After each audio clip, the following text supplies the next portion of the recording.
हे कालरात्रि, तुम्हें मेरी दूती बनकर अत्याचारी दुर्ग के पास जाना है। उसे मेरा संदेश और चेतावनी देनी है। कैसी चेतावनी माते?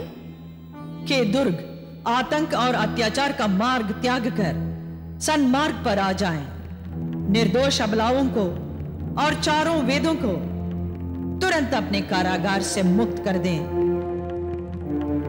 इतना ही नहीं, उस नराधम दुर्ग से कह देना कि वो देवताओं को स्वर्ग का राज्य सौंपकर पाताल चला जाए।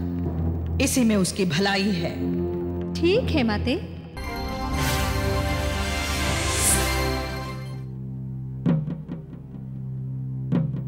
हाँ, आज सृष्टि का संचालन चक्र दुर्ग की इच्छा का दास है। हे महाकालेश्वर, इसका अर्थ तो यह हुआ कि दुर्ग के अत्याचारों का कभी अंत नहीं होगा। धैर्य रखिए नारायण, धैर्य रखिए, विश्वास कीजिए, दुर्ग का अंत अवश्य होगा। हे दयासागर महादेव, दुर्ग का अंत कब होगा, कैसे होगा, जबकि आप तीनों देव उस अधर्मी दुर्ग का वध करने में अपनी असमर्थता व्यक्त कर चुके हैं।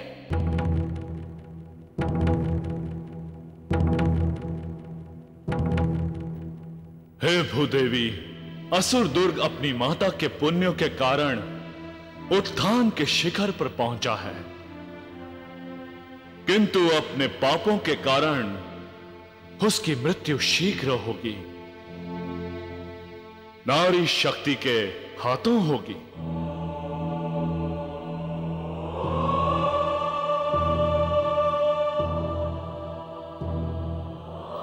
एक तपस्विनी नारी का दुर्ग को दिया गया श्राप उसकी मृत्यु का कारण बनेगा।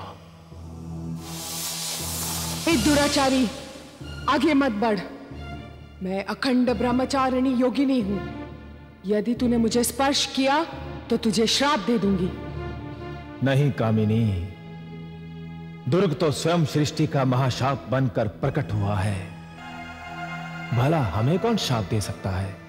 नहीं आतताई नहीं, तू मुझ पवित्र बाला को स्पर्श भी नहीं कर सकता। हम स्पर्श से संतुष्ट नहीं होते कोमल बाला, हम तुम्हारा आलिंगन करेंगे। ओ दुष्ट, अधम, नीच पापी, तूने मेरे सत को छलने का साहस किया है। मैं तुझे श्राप देती हूं।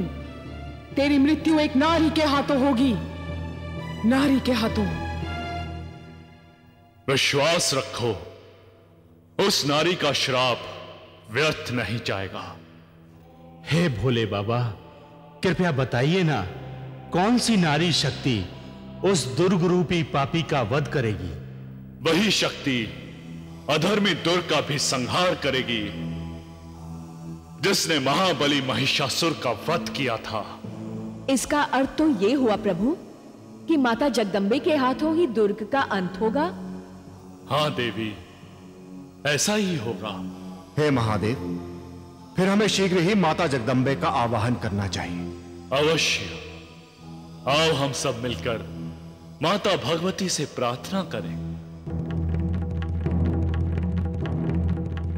हम पर कृपा करो मां, हमें दर्शन दो मां, सृष्टि के संकटों का निवारण करो मां, हमारी विपदा हरो, हमें दर्शन दो मां, हमें दर्शन दो।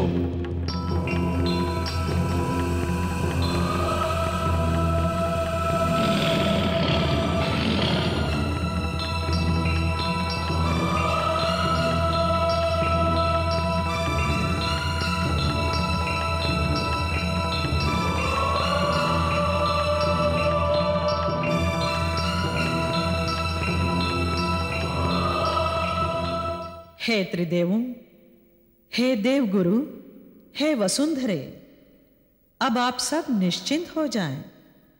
मेरा प्रकट होना ही आपके संकटों का अंत है, संसार के दुखों का महाअंत है। आप सबका दुखी होकर मुझे पुकारना इस बात का प्रमाण है कि महापापी दुर्ग के पापों का अंत होकर रहेगा।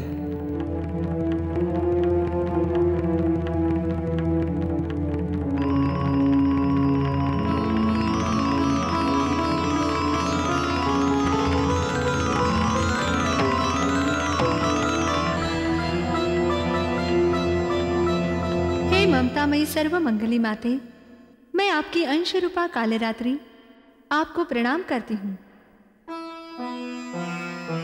कहिए, किस कार्य हेतु आपने मुझे प्रकट किया है? समय की पुकार ने आज तुम्हें प्रकट किया है कालरात्रि। बोलो माते, किस अधर्मी का रक्तपान करना है?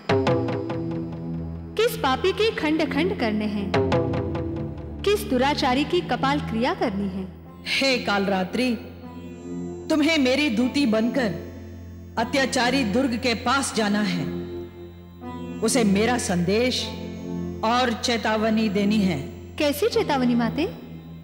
कि दुर्ग आतंक और अत्याचार का मार्ग त्याग कर सन्मार्ग पर आ जाएं, निर्दोष अबलाओं को और चारों वेदों को तुरंत अपने कारागार से मुक्त कर दें।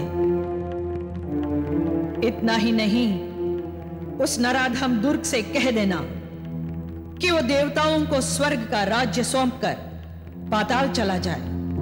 इसी में उसकी भलाई है। ठीक है माते, यदि उस अभिमानी दुर्ग ने आपकी चेतावनी को अनदेखा किया तो मैं उसी समय दुर्ग का सर्वनाश कर दूंगी।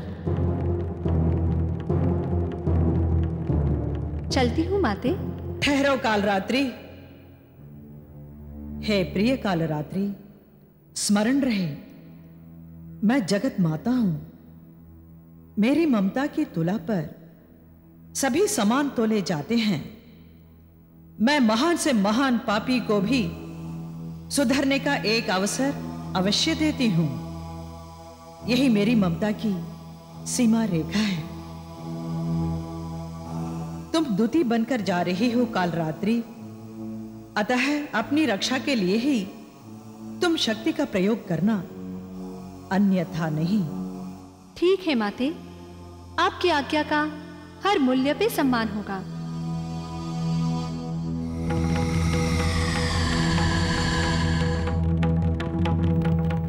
हे वसुंधरे, हे देवगुरु, हे त्रिदेवों, अब आप निश्चिंत होकर अपने अपने धाम लौट जाइए। यदि उस दुराचारी दुर्ग ने मेरी चेतावनी को अनसुना किया तो मैं उसका वध करके संसार में सुख शांति की पुनः स्थापना करूंगी।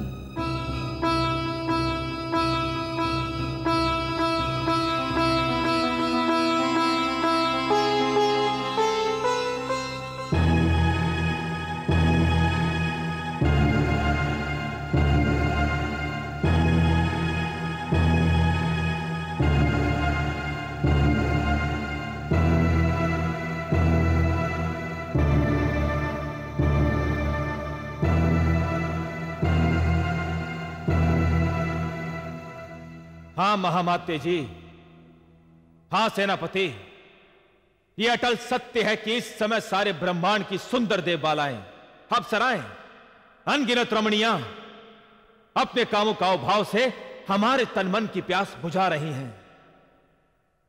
स्वर्ग विजेता महाबली दुर्ग की, त्रिलोकीनाथ महाबली दुर्ग की, महाबली दुर्ग की, महाबली दुर्ग की जय। हे उत्साहित वीरों, आपके साहस एवं प्रेम के कारण आज हमारे पास तीनों लोकों का ऐश्वर्य, सौंदर्य एवं वैभव है। अर्थात तीनों लोकों के रंग बिरंगे सुगंधित फूल हमारी पूजा करते हैं, हमें अपना दाता मानते हैं। क्यों महामाते जी, हम सत्य कह रहे हैं ना? हाँ हाँ महाराज, आप तो सदा ही सत्य कहते हैं और सत्य के अतिरिक्त कुछ नहीं कहते। यह सुनकर हम प्रसन्न हुए महामाते जी। बोलिए, आज हम आपको कौन सा उपहार दें?